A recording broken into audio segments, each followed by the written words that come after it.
প্রিয় ষষ্ঠ শ্রেণীর শিক্ষার্থীরা, আশা করছি তোমরা অনেক অনেক ভালো আছো। তো আজকে তোমাদের বাংলা চারুপাঠ বইয়ের দ্বিতীয় যে অধ্যায়টা আছে, মিনু, এই মিনু গল্প থেকে যেই সৃজনশীল প্রশ্নটি করা হয়েছে, আজকে ভিডিওটির মাধ্যমে এটি খুব সহজে সমাধান করব।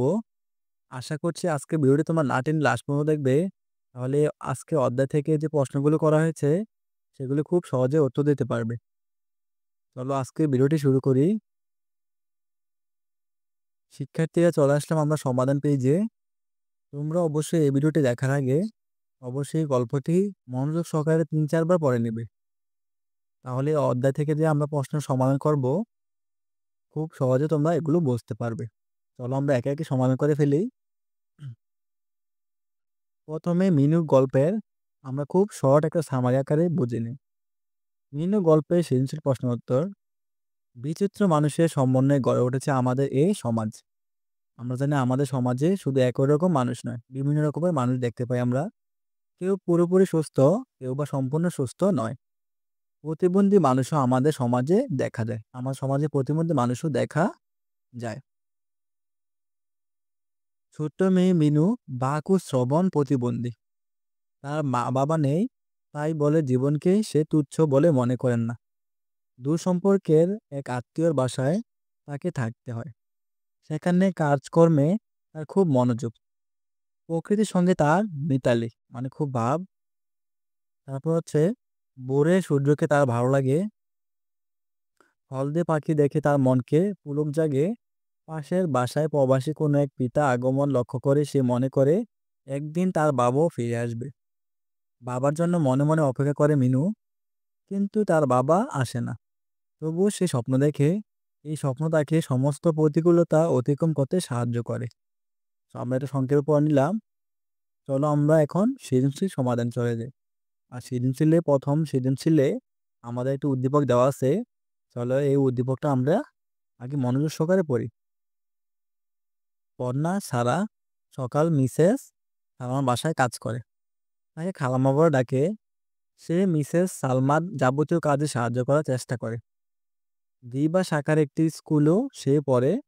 পড়ালেখায় সে পিছিয়ে নেই। শুধু প্রকৃতির সাথে প্রকৃতির কোনো কিছুর সঙ্গে তার সখ্য গড়ে ওঠেনি।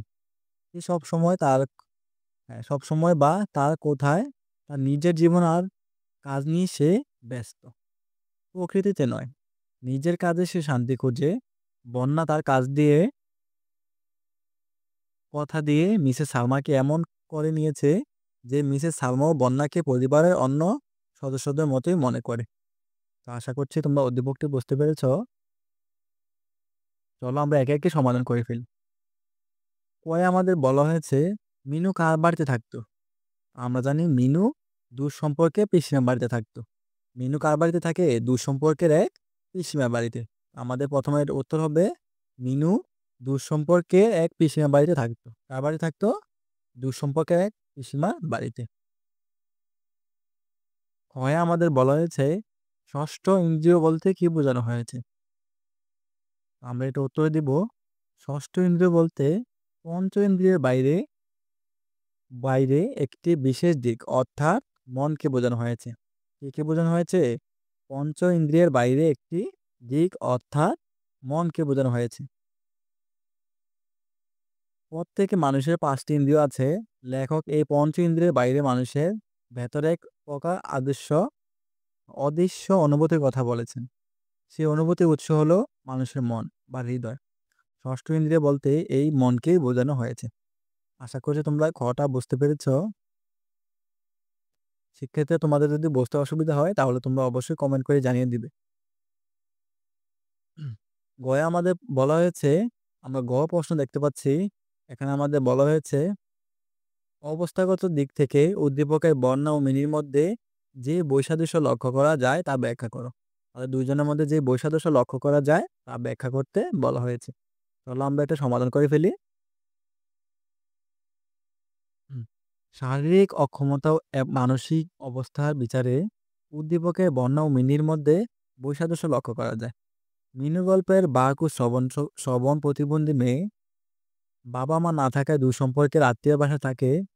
সে বাড়ির সকল কাজ মনোযোগ দিয়ে করে। সে বাড়ির কাজ সকল কিছু মনোযোগ দিয়ে করে। তার কোনো সঙ্গী বা না থাকায় প্রকৃতির সঙ্গে গড়ে উঠেছে তার সখ্য। মানে প্রকৃতির সঙ্গে তার বন্ধুত্ব গড়ে উঠেছে। সে স্বপ্ন দেখে তার বাবা একদিন ফিরে আসবে। আর এই স্বপ্ন তাকে প্রতিকূলতা অতিক্রম করতে সাহায্য করে। সে এদিকটাই ভেবে সবকিছু সমাধান করে ফেলে। আর উদ্দীপকে বন্যার যে কাজ করে সে বাসার সে সদস্যদের মতোই হয়ে উঠেছে। সে বাসার সদস্যদের মতোই হয়ে উঠেছে। সেই স্ক সে স্কুলে পড়ে, নিজের জীবন ও কাজ নিয়ে তার ব্যস্ততা। পারিবারিকভাবে সেও সবার সাথে মিশে গেছে। কিন্তু মিনু তা পারেনি। তার কাজ আর আত্মভাবনায় ডুবে থাকতে হয়েছে মিনু। বন্যা তেমন দুঃখ না থাকলেও মিনুর মধ্যে বাবার জন্য প্রতীক্ষার কষ্ট লক্ষ্য করা যায়। তারা দুজনের মধ্যে অবস্থানগত বৈসাদৃশ্য লক্ষ্য করা যায়। তাদের দুজনের মধ্যে অবস্থাগত বৈসাদৃশ্য লক্ষ্য করা যায়। আশা করছি গটা তোমরা বুঝতে পেরেছ। আমাদের সর্বশেষ গহয়ে বলা হয়েছে বন্যার শিক্ষা ছিল প্রাতিষ্ঠানিক আর প্রকৃতি হচ্ছে মিনুর পাঠশালা। কথাটি বিশ্লেষণ করো। চলো আমরা এখানে এই যে বন্যার শিক্ষাটা আর মিনুর শিক্ষাটা চলো আমরা একটা বিশ্লেষণ করে ফেলি। হুম, হুম।